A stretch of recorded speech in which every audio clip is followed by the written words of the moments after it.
Bonjour, bienvenue dans Ticosé. Aujourd'hui, nous recevons une invitée remarquable, Florence Alexis, ingénieure culturelle, archiviste et commissaire d'exposition. Elle a conçu des projets majeurs tels que Haïti, 500 ans d'histoire, les rencontres africaines à l'Institut du monde arabe ou encore la bataille de Little Bill Horn d'Ousmane Sow, présentée sur le Pont des Arts en partenariat avec la ville de Paris et France Culture. Elle a également signé l'exposition Oser la liberté au Panthéon qui rend hommage aux figures de la lutte contre l'esclavage. Florence Alexis est aujourd'hui membre du comité scientifique de l'exposition de Paris Noir, circulation artistique et lutte anticoloniale de 1950 à 2000, présentée au Centre Pompidou. Elle a aussi piloté le concours national La Flamme de l'égalité et coordonné de nombreuses expositions pour le Comité national pour la mémoire de l'esclavage. Fille de l'écrivain et militant haïtien Jacques-Stéphane Alexis, elle poursuit avec force une œuvre de transmission, de mémoire et d'engagement. Bienvenue à Florence, dans Ticosé. Merci d'avoir accepté de venir dans l'émission. Bonjour Kéza, merci de votre accueil. Alors Florence, aujourd'hui, vous faites partie de toutes ces personnalités qui mettent en avant l'histoire, l'histoire coloniale, l'histoire de l'esclavage à travers des événements artistiques. Alors, quelle est l'importance pour vous de transmettre cette histoire coloniale, cette histoire sur l'esclavage à travers des expositions, à travers des événements culturels? Je pense que le rôle de cette transmission, et souvent j'aime bien accoler les mots de mémoire au pluriel et d'histoire, ça porte. Ces dernières années, j'ai essentiellement travaillé sur l'histoire de l'esclavage, parce que je travaillais avec des historiens de l'esclavage comme Myriam Cothias et comme beaucoup d'autres. Mais à l'époque, Myriam Cothias était présidente du comité national, d'où notre collaboration suivie pendant plusieurs années. Et il s'agit en France d'un angle mort de l'histoire de France. Vous le savez sans doute, c'est la loi Taubira de 2001 qui a introduit les programmes dans les programmes scolaires des chapitres dédiés à ce pan de l'histoire de France que les Français connaissent mal, auquel les professeurs n'ont pas été d'ailleurs formés puisque eux-mêmes n'ont pas reçu cette éducation dans leur programme scolaire et dans leur programme d'études, même supérieur. Et donc, il était important que, pour commencer par le commencement, il fallait que ces sujets soient abordés à tous les niveaux scolaires, donc aussi bien en classe primaire, c'est le cas aujourd'hui, y compris en CP, dans le reste des classes primaires, mais aussi au collège et au lycée, de manière à ce que les jeunes connaissent cette histoire et se l'approprient comme une partie de leur histoire de France, puisqu'elle a été négligée, souvent, je dirais, mise un petit peu à l'écart, et qu'elle est aussi le fruit de toute une histoire, effectivement, vous dites coloniale, mais c'est vrai, on parle de l'histoire de l'esclavage colonial, puisque c'est un esclavage particulier qui a frappé l'Afrique et qui nous a amené, des gens comme vous et moi, à naître ou à être en lien avec les Amériques et avec les Antilles.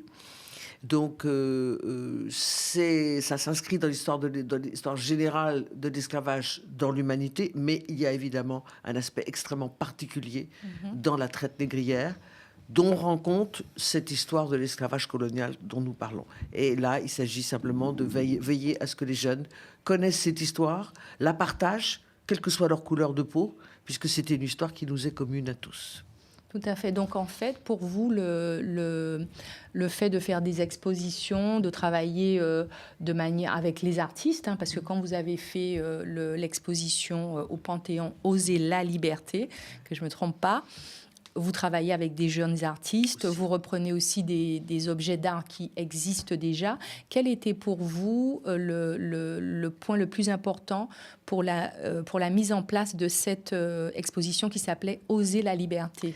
Alors, il y a deux approches. Je vais répondre à votre question, mais peut-être ce qui a conduit tout mon projet, et c'est vrai qu'à j'ai quand même beaucoup d'années d'expérience maintenant, donc quand je développe des projets comme ça, je vais assez vite au but, je vais droit au but. Je sais ce qui est important et ce qui est secondaire, si vous voulez. Et en l'occurrence, je me suis absolument fixé comme règle de conduite de ne pas victimiser les gens auxquels je m'adresse. Pour une raison très simple, c'est qu'on ne se construit pas dans la victimisation, on ne se construit pas dans les jérémiades et les pleurs. On se construit à partir d'une histoire qui vous restaure dans une forme d'honneur, de respect vis-à-vis de ce que vos ancêtres ou vos parents ou vos grands-parents ont pu accomplir. Donc, pour moi, il était important d'aborder l'histoire de l'esclavage telle que le Panthéon me l'avait commandé, sous la forme des résistances à l'esclavage. Parce que la chance que j'ai de travailler avec des historiens depuis maintenant plus de 10 ans, même si ça n'est pas mon domaine de compétences premier, mais le compagnonnage avec les historiens m'a permis de comprendre quelle est la matière historique sur laquelle je travaille. Et j'ai très vite compris, en travaillant avec eux et en m'intéressant à des histoires un peu ponctuelles, qu'en fait, la résistance à l'esclavage commence en même temps que l'esclavage. Donc je suis partie de ce postulat. La résistance à l'esclavage commence en même temps que l'esclavage. Pas seulement chez les esclaves, mais également en Europe. C'est-à-dire que des deux côtés de l'Atlantique, vous avez des gens qui, dès la mise en place de ce système d'exploitation et de déportation, et ce système économique, puisque c'est essentiellement un système économique, dès qu'il se met en place, vous avez des gens qui s'y opposent, et des gens qui en débattent, et des gens qui, évidemment, alors les esclaves plus que tout autre, on dit souvent, les historiens disent que les esclaves sont les premiers abolitionnistes, oui. Hein, et donc, évidemment, plus que tout autre, parce qu'ils subissent le système, et le système, la violence de ce système, puisqu'on ne peut pas maintenir des centaines, des milliers, des millions d'êtres humains en captivité et en travail forcé sans violence. La violence fait intrinsèquement partie du système. Donc voilà, c'est comme ça que j'ai abordé la question sous l'angle des résistances. Et là, c'est extrêmement facile parce que quelle que soit la période à laquelle vous vous intéressez, vous allez trouver des résistants. Vous allez trouver des événements ou des personnages qui vont illustrer cette approche. Donc voilà comment j'ai abordé la question. Après, la deuxième, pour répondre plus précisément à votre question, comment après plaider, développer le propos là-dessus. Moi, je viens du monde, effectivement, de l'art. Donc, j'ai travaillé longtemps avec simplement des artistes où j'ai développé des projets d'exposition, tout simplement, où je m'adaptais aux thématiques que les artistes avaient envie de développer. Mais là, j'ai essayé de réunir autour de moi ou des œuvres d'art, ou des archives papier, ou des archives en ligne, ou des œuvres anciennes, même des objets du quotidien, pour que tous ces éléments concourent à raconter l'histoire que j'essayais de raconter.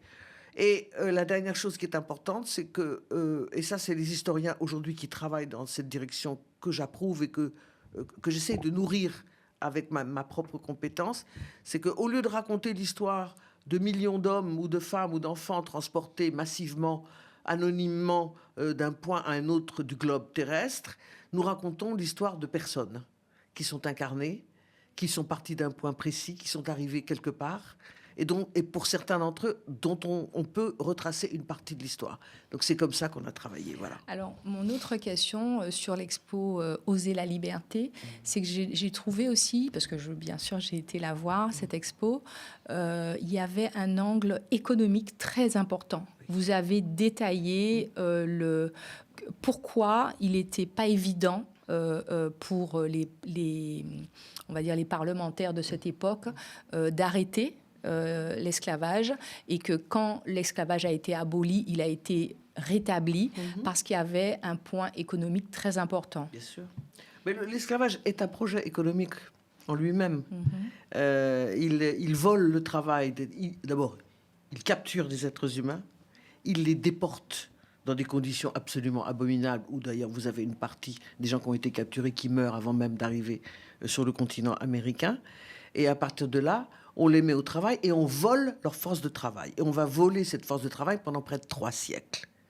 Ça donne une Parce que ça rapporte, parce que le ça sucre, rapporte énormément il y a aussi d'argent. le projet du sucre, du Voilà, coton. le sucre, le coton, le café, l'indigo pour les teintures et quelques autres matières, mais l'essentiel évidemment.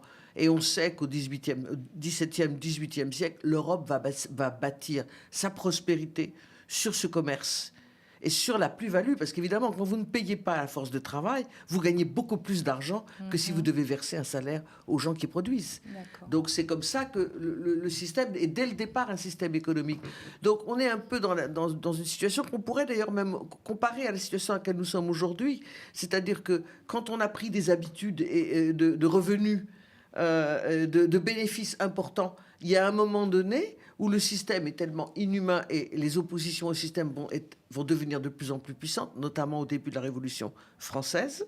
Et à ce moment-là, les gens qui bénéficient de ce système ne veulent pas que ce système s'arrête. Donc vous avez un combat entre ceux qui sont horrifiés par le système qu'ils découvrent, ou qu'ils voient, ou qu'ils observent, ou qui sont en révolte, si ce sont des esclaves, contre ce système parce qu'il est intolérable. Et vous avez en face des gens qui ne veulent pas que ce système s'arrête. Mais aujourd'hui, quand vous voyez les questions d'écologie, par exemple, quand vous voyez comment les industries agricoles ou les industries tout court, du plastique, du pétrole, imposent leur modèle, alors qu'on voit bien que sur la planète, ce modèle est en train de nous emmener à la catastrophe collective, vous voyez bien que les intérêts économiques, les intérêts industriels peuvent prévaloir dans un contexte politique particulier. C'est comparable, même si ça n'est pas évidemment identique, c'est comparable, toute proportion gardée. Et effectivement, comme vous l'avez dit, l'abolition de l'esclavage, elle se fait sous la pression des événements, surtout à Saint-Domingue, qui est la future Haïti, qui est la terre natale de mon père. D'ailleurs, lors de cette exposition, il y a une carte blanche avec un artiste, oui. Un artiste peintre, Oui. qui met en lumière tous ces visages Absolument. qui ont combattu pour la liberté. Oui. Et il y a aussi quelque chose d'assez intéressant, c'est que vous mettez aussi un tableau du député Bellet. Oui. Voilà. Et donc, pour ceux qui ne savent pas, qui était ce député et pourquoi vous ressortez ce tableau qu'on ne voit nulle part d'ailleurs, qui n'est même pas à l'Assemblée nationale. Non, malheureusement. Et c'est un noir député. Oui, il y a des députés qui ont demandé à ce qu'il soit rapatrié à l'Assemblée nationale. Il est au château de Versailles. Et je pense que c'est. Mais il est exposé au château de Versailles ou il est dans les. Alors je ne sais pas parce que quand j'ai négocié pour utiliser ce portrait extraordinaire, très très grand portrait, en fait, ça m'a été refusé parce qu'on m'a dit que l'œuvre était trop abîmée.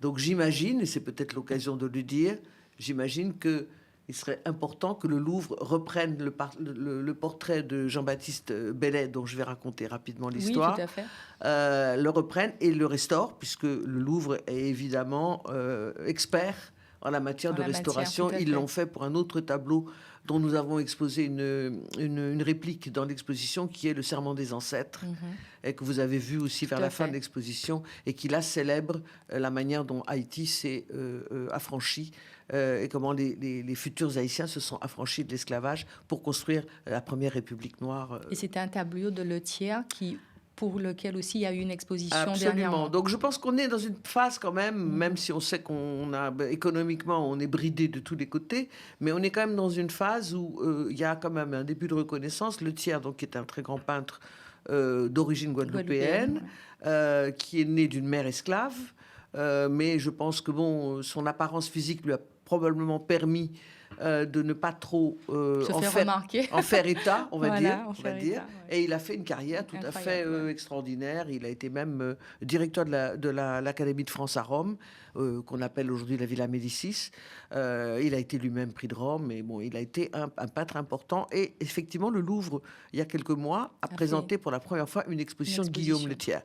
Mais pour revenir au personnage qui a attiré votre attention et que moi j'adore comme vous, c'est donc Jean-Baptiste Bellet. Alors lui, Bellet, d'après ce qu'il raconte, parce que comme il a été député, on a quand même des témoignages, des écrits autour de lui.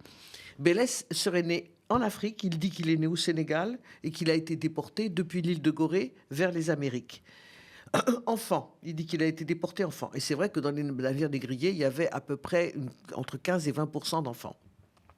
selon les cargaisons.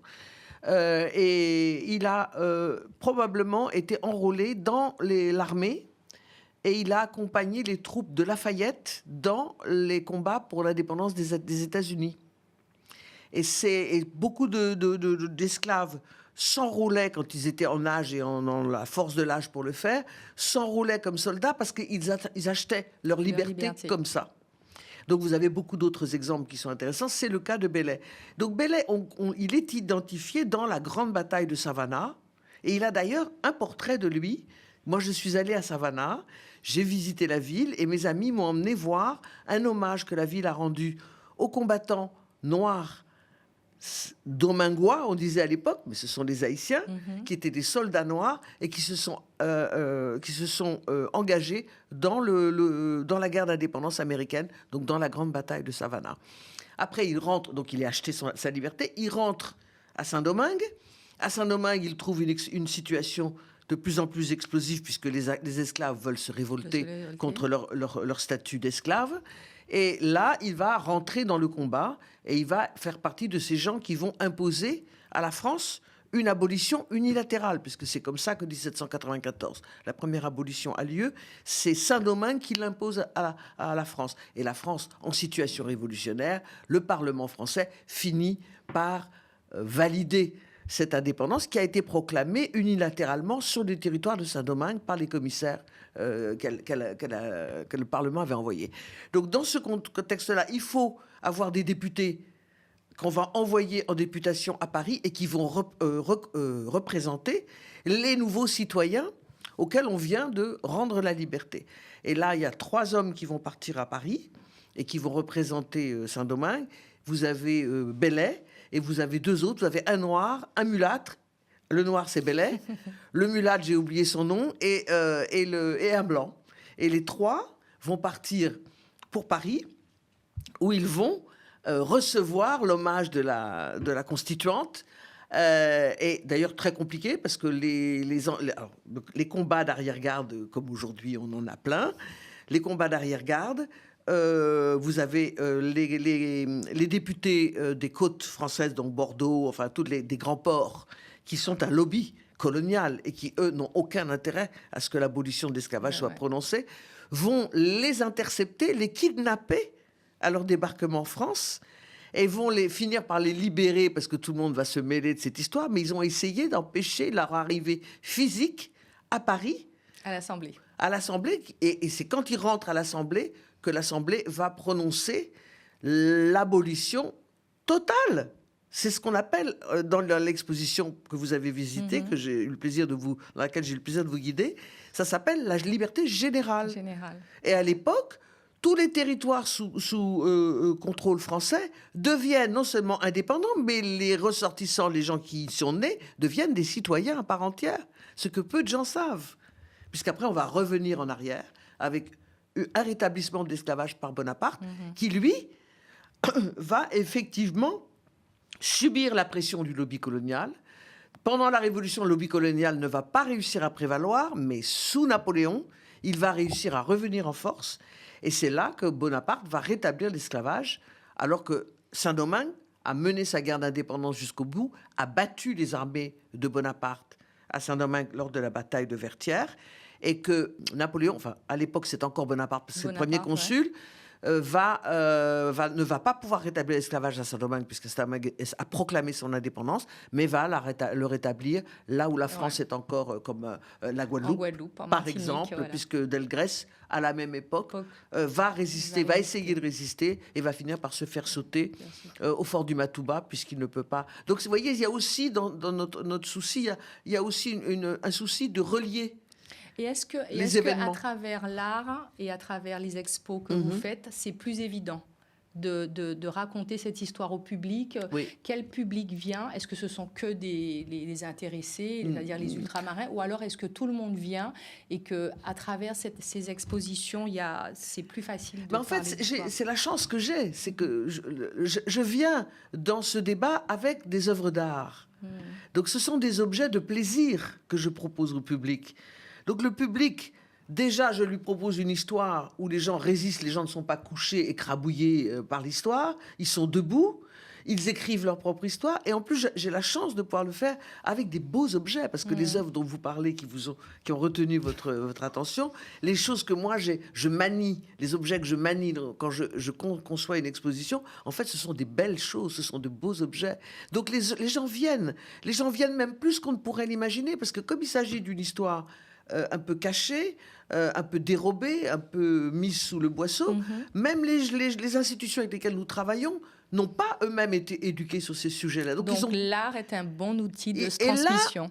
L'art permet justement que tout le monde se détende un peu et qu'on aborde la question et qu'on montre que la France, il y a eu des gens qui ont évidemment perpétré le crime d'esclavage, puisqu'aujourd'hui, d'après la loi Taubira, c'est un crime contre l'humanité, mais vous avez aussi des gens qui, dans le même temps, ont résisté à ce crime d'esclavage. Voilà.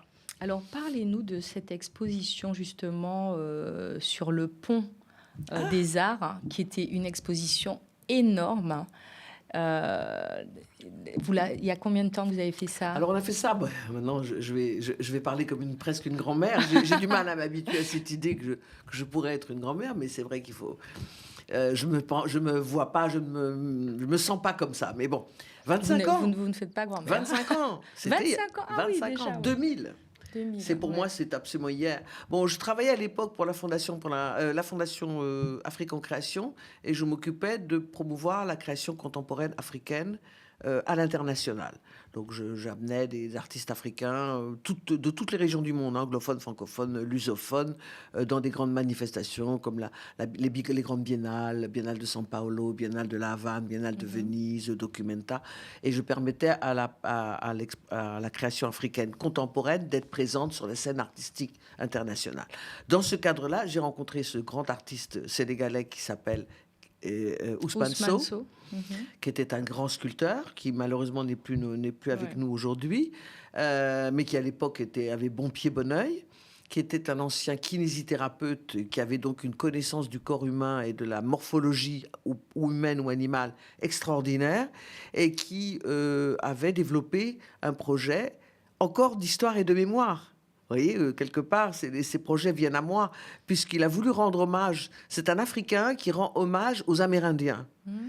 La bataille de Little Big Horn, c'est une bataille historique que les Native Americans, comme on dit, donc les Amérindiens qui sont nés et qui ont développé leur société, leur culture sur le continent américain avant l'arrivée des Européens, ont mené une grande bataille qui s'appelle la bataille de Little Big Horn, qui est une petite rivière qui coule dans la région où la bataille a eu lieu, et qui a été un massacre terrible, à cheval, parce qu'il montait à cheval, et c'est donc un affrontement entre les troupes de colonisation des grandes prairies américaines et les nations amérindiennes assemblées, réunies, alliées, pour contrer cette pénétration européenne.